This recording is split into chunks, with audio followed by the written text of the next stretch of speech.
ဟိုရအားလုံးမင်္ဂလာပါကျွန်တော်ဒီနေ့မှာတော့ဒီလမ်းလေလာလို့ရအောင်ဒီနေ့မှာတော့ကျွန်တော်တောင်ကိုရီးယားအပေါ်ပိုင်းဒေသဖြစ်တဲ့ဆိုဝမ်မြို့မြေအော်ထားပူတိုင်နီနာမှာမြန်မာစားသောက်ဆိုင်ကျွန်တော်လမ်းညွှန်ရောက်ပြီးတော့ဖြစ်ပါတယ်ခုမြောက်စားသောက်ဆိုင်ကတော့ရွှေပြည်နန်းဆိုင်ဖြစ်ပါတယ်ရွှေပြည်နန်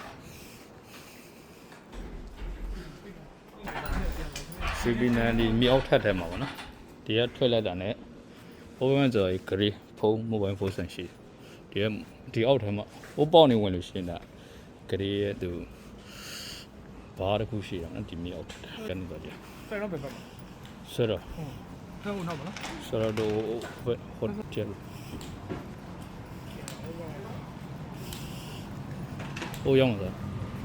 ကျွန်တော်ဒီလမ်းနေဝိုင်းလို့ရအောင်နော်ဒီလမ်းလေးကနေထွက်လာလို့ရှိရင်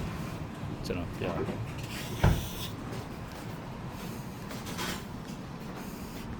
ဟိုဖက်လမ်းလည်းဝင်လို့ရဒါထွက်ပေါက်6ဖက်ကိုထွက်တယ်နေမှာ14K 18K ဆိုတဲ့ရေးထားတဲ့ကျွန်တော်တို့တော့မနော်ဒီထွက်ပေါက်ကိုဒီတရားဟိုဘက်ကစူဝမ်မြောက်ထားဘူးတာဒီထွက်ပေါက်ကိုတက်ကနေပြီးတော့ထွက်လိုက်တာနဲ့ကျွန်တော်ဒီမှာဘောနော်နီးလေးဒီမှာပန်းဆိုင်လေးရှိရထိတ်ကိုကနေထွက်လိုက်တာနဲ့ကျွန်တော်တို့ဒီမှာပန်းဆိုင်လေးရှိရပန်းဆိုင်ကနေတော့ဘေးကနေဖယ်ဝိုက်ထက်လို့ရှိရပြီ